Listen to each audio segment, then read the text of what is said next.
Assalamualaikum warahmatullahi wabarakatuh. Saya Nur Fajri Hanifah dari SMA Negeri 2 Padalarang. Kali ini saya akan menyampaikan pemecahan masalah pembelajaran, yaitu menulis cerita sejarah pribadi sesuai gaya belajar peserta didik. Adapun deskripsi masalahnya yaitu setiap siswa memiliki kepribadian, intelijensi, jasmani, sosial, dan emosi yang berbeda. Ada yang lambat dan ada yang cepat dalam menangkap informasi atau belajar. Ada yang sesuai dengan gaya belajar tertentu dan ada yang tidak sesuai dengan gaya belajar tersebut. Hal ini menunjukkan bahwa setiap siswa mempunyai kemampuan dan cara belajar yang berbeda. Pembelajaran cenderung disamaratakan tanpa melihat perbedaan gaya belajar setiap peserta didik, sehingga dampaknya hasil belajar pun kurang optimal. Hal tersebut ditemukan juga pada pembelajaran menulis.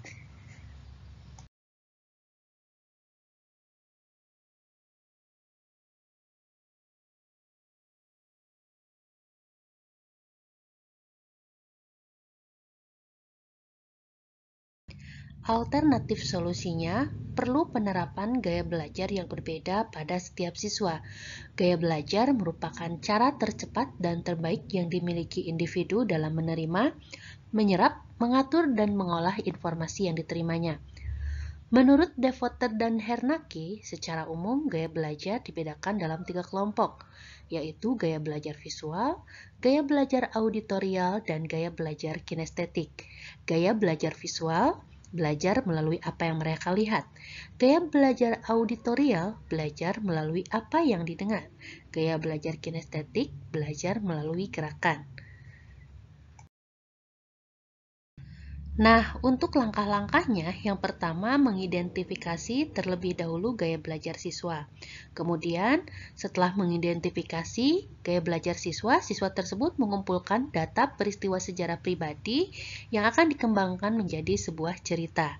Lalu, menggali informasi peristiwa sejarah yang dialami, membuat urutan peristiwa sejarah berdasarkan strukturnya, lalu yang terakhir menyusun cerita sejarah pribadi sesuai dengan gaya belajar yang mereka minati.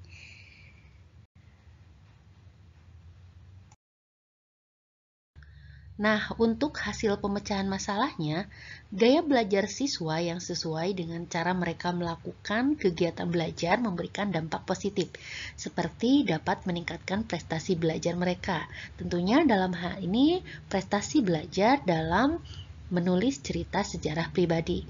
Kemudian dapat meningkatkan pemahaman siswa terhadap materi atau informasi yang dipilih, serta dapat menciptakan pembelajaran yang kondusif dan menyenangkan bagi guru maupun siswa.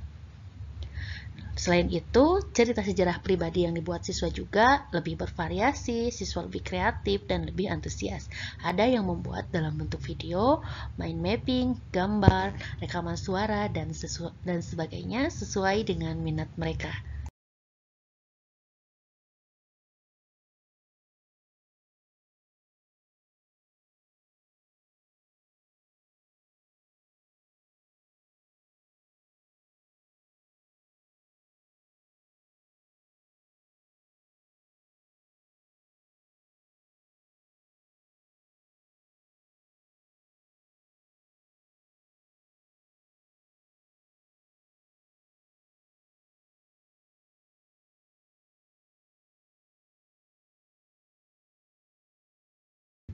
Demikian pemaparan yang dapat saya sampaikan. Terima kasih. Billahi taufiq wal hidayah. Assalamualaikum warahmatullahi wabarakatuh.